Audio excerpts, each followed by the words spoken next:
Eleanor Hayes stood by the dining table, carefully arranging the last of the glasses. The golden glow of fairy lights danced across the room, and the smell of roasted turkey and cinnamon filled the air. She had been preparing all day, humming softly to herself, remembering the many New Year's Eve nights she once spent here with her late husband, Richard. This was the house they had built together, brick by brick, memory by memory. Tonight, she wanted to feel that warmth again. Her son, Nathan, had promised to come with his wife Vanessa, and they had even invited a few neighbors and friends to celebrate. Eleanor had been nervous at first. Vanessa wasn't exactly kind to her, but the thought of laughter and clinking glasses filling her home made her smile. When the doorbell rang, she hurried over, wiping her hands on her apron. "Mom," Nathan greeted, giving her a quick hug. His smile was practiced, not the warm, boyish grin she remembered. Vanessa followed, stepping in on high heels, her eyes darting around the house like she was inspecting it. "You really went all out," Vanessa said, her tone half compliment, half judgment. Eleanor forced a smile. "It's New Year's. A fresh start deserves a proper celebration." Soon, the house was buzzing with voices. The fireplace crackled, music played softly in the background, and Eleanor's heart swelled as people praised her cooking. She moved around the table, topping off drinks, making sure everyone felt welcome. But as the night wore on, she noticed things. Nathan wasn't himself. He kept glancing at Vanessa, who gave him little nods like signals. Eleanor brushed it off at first. Maybe they were just sharing private jokes. But something about their eyes, sharp, cold, made her uneasy. At 11:45, the mood grew brighter. Guests cheered. 15 minutes to midnight. Someone handed Eleanor a glass of champagne. She laughed, cheeks flushed with joy. For a moment, she forgot the strange tension. Nathan stood, raising his own glass. His voice was loud enough to hush the room. "Before the countdown begins," he said, smiling wide, "I want to make an announcement." Eleanor looked at him, her smile soft. She thought he was going to thank her for hosting, maybe honor his late father's memory. Her chest warmed with pride. But the words that left his mouth froze her blood. "As of tomorrow," Nathan said, "my mom won't be living here anymore." The room went silent. Someone choked on their drink. Eleanor's glass trembled in her hand. "She'll be moving into a nursing home," Nathan continued casually, as if he were announcing a holiday trip. "It's for her own good. She needs care and safety, and we've already arranged everything." Laughter, chatter, all of it died. Only the ticking of the clock filled the silence. Eleanor blinked, her throat dry. "Nathan, what are you saying?" Her voice cracked slightly. Vanessa stepped forward, looping her arm through Nathan's. Her smirk was sharp. "Don't act surprised, Eleanor. You know it's time. This house is too much for you, and you can't keep living alone." Nathan and I agreed. It's what's best. Eleanor's hands shook. "Best for who?" she whispered. Some guests shifted uncomfortably, exchanging looks. A neighbor, Mrs. Green, reached for Eleanor's hand under the table, giving it a squeeze. But the humiliation was already burning through her chest. Nathan raised his glass again. "So, here's to new beginnings. To Mom's new home, where she'll be safe and taken care of." Vanessa clinked her glass against his, eyes glinting. Eleanor sat frozen, her breath shallow. She could hear whispers in the room. Did they just say nursing home? On New Year's Eve? How cruel. Her cheeks burned with shame. Was this what her son thought of her? That she was useless? A burden to be pushed away? Her mind spiraled back to the nights she had stayed awake, rocking him to sleep, the years she had sacrificed so he could study, the love she had poured into him after his father's death. And now this. Public humiliation. A cruel announcement in front of neighbors and friends. She wanted to scream. She wanted to cry. But instead, Eleanor straightened her back and forced her lips into a faint smile.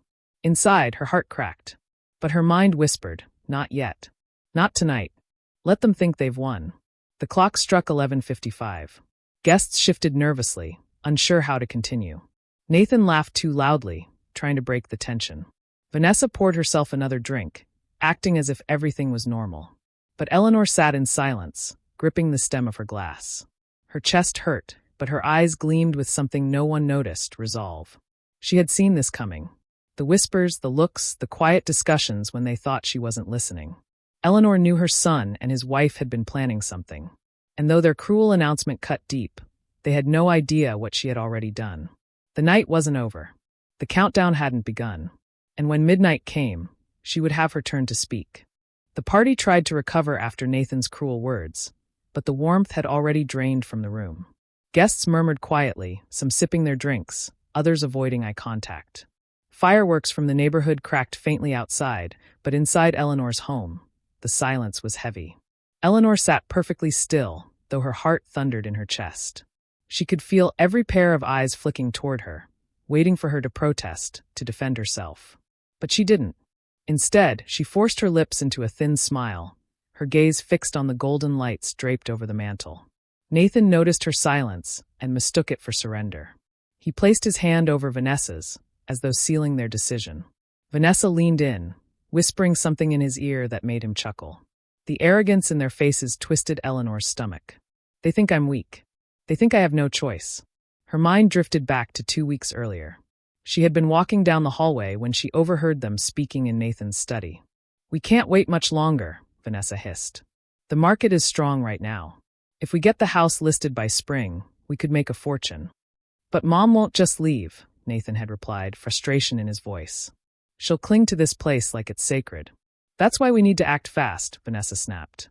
Play the caring son, make it sound like we're worried about her. By the time she realizes, the papers will already be signed. Trust me, Nathan, this house is our future. Eleanor had stood frozen by the door, her chest tightening. She'd felt her legs go weak, but she didn't make a sound.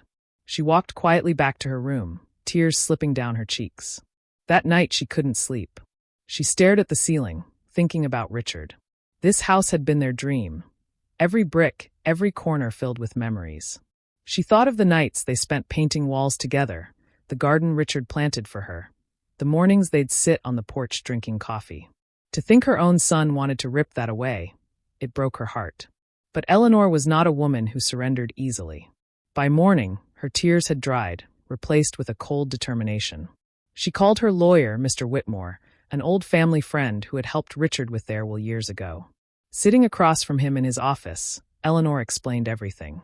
Her voice trembled at first, but by the end she spoke with steel. They want to take my home. They want to push me away like I'm nothing. I won't let them win, not like this.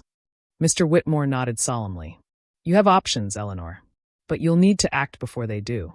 That day, Eleanor signed the papers. She donated the house to a local charity that supported widows and single mothers. In exchange, she secured herself a private apartment, fully paid, just a few streets away. It was smaller, simpler, but hers. And more importantly, it meant Nathan and Vanessa would never touch the house they so greedily wanted.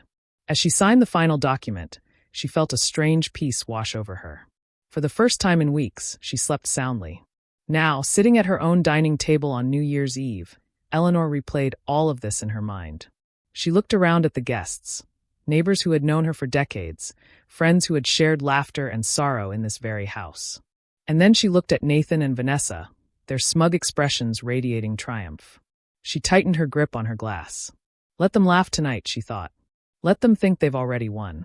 Vanessa leaned over the table, speaking loudly so everyone could hear. Eleanor, don't worry.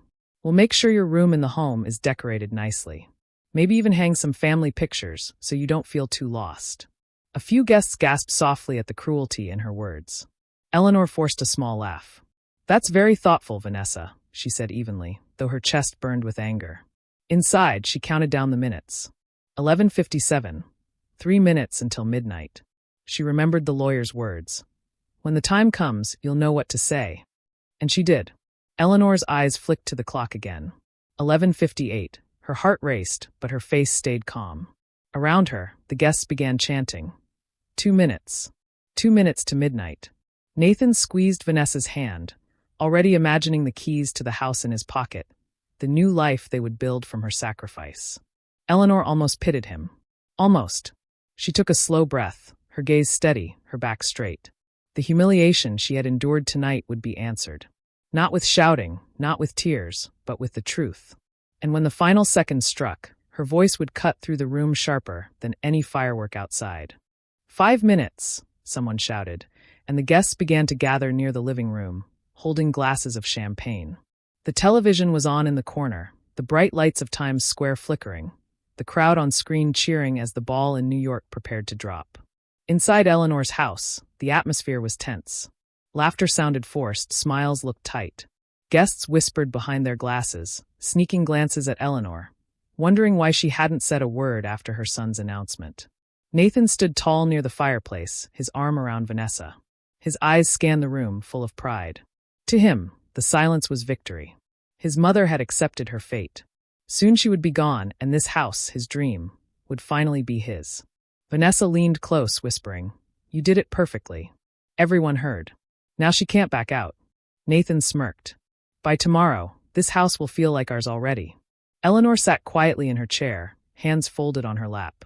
The flames from the fireplace reflected in her eyes, but her expression gave nothing away. Only she knew the storm about to break. Mrs. Green, her kind neighbor, bent down and whispered, "Eleanor, are you all right? Do you want me to say something?" Eleanor squeezed her hand gently. "No, dear. Let them have their moment." The clock ticked closer. 11:59. The crowd on the TV roared as the final countdown began. 10:09. Everyone raised their glasses, voices joining in the chant. Nathan's grin grew wider. Vanessa clutched his arm, already tasting the victory. 8:07. Eleanor rose slowly from her chair. At first, no one noticed. Her movements were calm, deliberate. She lifted her glass, her face serene. 6:05. A few guests turned to look at her, surprised. She never broke eye contact with Nathan. 4:03. The house was full of noise, cheers rising, but Eleanor's voice was steady, cutting through it all. 2:01. Happy New Year. Fireworks exploded outside, colors lighting up the night sky. Guests clapped and cheered, glasses clinking together. Nathan leaned in to kiss Vanessa, his moment of triumph. But Eleanor's voice silenced the room. "Happy New Year," she said clearly. "And to my dear son, thank you for announcing my future. Now let me share yours." The cheers died. Heads turned. Eleanor's glass caught the firelight as she lifted it higher. "This house," she said calmly, "no longer belongs to me." Gasps filled the room. Vanessa's smile vanished, her glass slipping slightly in her hand. Nathan frowned, confused. "What are you talking about?" "I signed the papers last week," Eleanor continued. "This house now belongs to a charity, a women's shelter that helps widows and single mothers. They will use it to give hope to families who have nowhere else to go." The silence was deafening. Every guest froze, eyes wide. Nathan's face drained of color. "What? You can't do that. This is our home. Our future." "No, Nathan," Eleanor said firmly. "It was never your home. It was mine. Mine and your father's. And you tried to throw me out on New Year's Eve, in front of my friends? Consider this my firework of a surprise." The room erupted in murmurs. Mrs. Green covered her mouth, others whispered, "Did you hear that? She donated the house." Vanessa stepped forward, her face twisting in anger. "You can't be serious. You can't just give it away. What about us? We deserve this house, we're family." Eleanor's calm eyes met hers. "Family protects each other. Family doesn't humiliate their mother in her own home. If this is how you treat me, then you deserve nothing." Nathan's hands shook, his voice rising. "We'll fight this. I'll take you to court. You can't just." "You can try," Eleanor interrupted, her tone sharp as steel. "But the documents are signed, sealed, and witnessed. This house is no longer mine to give or yours to take. I have already secured my own apartment, a place where I will live on my own terms. So yes, you were right about one thing. I won't be living here anymore. But it won't be because of you." Gasps spread again. Guests looked between them, eyes wide with shock. Some nodded in admiration. Others glared at Nathan and Vanessa with disgust. Vanessa turned red, her voice shrill. "You're selfish, Eleanor. Do you know what you've done? You've ruined our future." "No, Vanessa," Eleanor said quietly. "I've saved mine." For a long moment, no one spoke. Only the crackle of the fireplace and the faint boom of fireworks outside filled the silence. Then, slowly, a few guests began to clap. Soft at first, then louder. Mrs. Green rose to her feet, clapping with tears in her eyes. Soon the room was full of applause, people cheering. Not for Nathan, not for Vanessa, but for Eleanor. Nathan stood frozen, his face burning with humiliation. Vanessa turned away, her jaw clenched tight. Their victory had turned to ash. Eleanor lifted her glass one last time. "To new beginnings," she said softly, a small smile on her lips. But not the kind you expected. Fireworks lit the night sky outside the window, their colors flashing against her calm face. For the first time that evening, Eleanor felt free. The room was still buzzing after Eleanor's announcement. The applause faded, but the shock lingered in the air. Guests whispered to each other, shaking their heads at Nathan and Vanessa. The celebration of the new year had turned into something no one would ever forget. Nathan stood frozen by the fireplace, his glass still raised but trembling in his hand. His face was pale, his pride shattered. Vanessa's smirk was gone, replaced by a twisted scowl. She pulled Nathan's arm, hissing under her breath. "Do something. Don't just stand there." Nathan's voice broke through the room, loud and desperate. "This is ridiculous, Mom. You can't just give the house away. You're my mother. You're supposed to leave it to me." Eleanor looked at him calmly, her voice steady. "You were supposed to be my son. But tonight you treated me like a burden you wanted to throw away. Tell me, Nathan, do you really think you deserve anything after that?" Gasps rippled across the room. Vanessa tried to cover, forcing a laugh. "Oh, come on, Eleanor. Don't be so dramatic. We were only thinking of your well-being. A nursing home would be safer. You're not young anymore." Eleanor's eyes flashed, but her tone remained even. "Safety was never your concern. Money was. I heard you both talking weeks ago, about selling the house, about using it for your own future. That's why I acted before you could. So tonight, in front of everyone, your masks came off. And so did mine." The silence that followed was heavier than before. Nathan's mouth opened and closed, but no words came out. Vanessa's face turned red, her nails digging into her glass as if she might break it. Mrs. Green stepped forward, unable to stay quiet any longer. "Eleanor, that was the bravest thing I've ever seen. Donating your house, making sure it goes to women who need it, you did the right thing." Several guests nodded in agreement. A few even clapped again. But Nathan snapped, his pride exploding. "Do you all hear yourselves?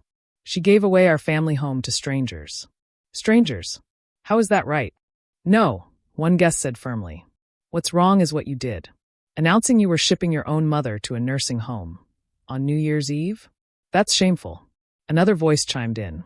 "If my son ever did that to me, I'd never forgive him."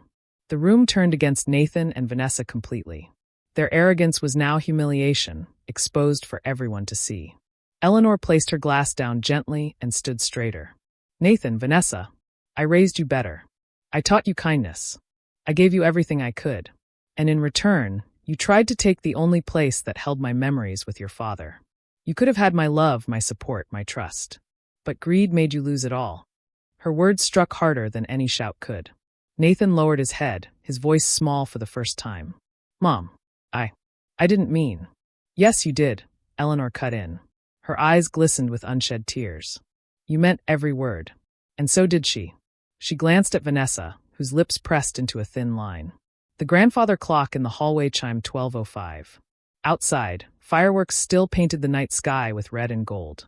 But inside, the true firework had already gone off. Eleanor turned back to her guests, her voice soft but full of strength. "Thank you all for being here tonight. Thank you for witnessing the truth. This house will no longer be mine after tomorrow, but tonight, I leave it filled with memories of love, laughter, and strength, not greed. That's the legacy I want to carry into the new year." Her words brought tears to a few eyes. The applause this time was not explosive, but warm, respectful. A celebration not of the house, but of Eleanor herself. Nathan slumped into a chair, defeated. Vanessa looked around at the judging stares, her cheeks burning, then grabbed her purse angrily. "We're leaving," she muttered, yanking Nathan up. They stormed out, the door slamming behind them. The silence they left behind was filled with relief. A few guests sighed, others shook their heads, muttering about greed and disrespect. Eleanor stood tall, shoulders back, her heart lighter than it had been in years. For the first time, she felt free, not trapped by fear of losing her home, not weighed down by her son's betrayal. She had faced them head-on and chosen dignity over silence. Mrs. Green hugged her tightly. "You're stronger than all of them put together." Eleanor smiled softly. "I just refused to let them write my ending for me." As the night went on, the party slowly revived. People laughed again, raised glasses, and even danced a little. Fireworks sparkled outside, but inside, Eleanor's calm strength was the brightest light of all. Standing by the window, she whispered to herself, "Richard, I hope you're proud. I kept our promise. This home won't be stolen. It will help others, just like you would have wanted." And with that, Eleanor stepped into the new year not as a victim, but as a woman who turned betrayal into victory. Her son had tried to erase her from her own story.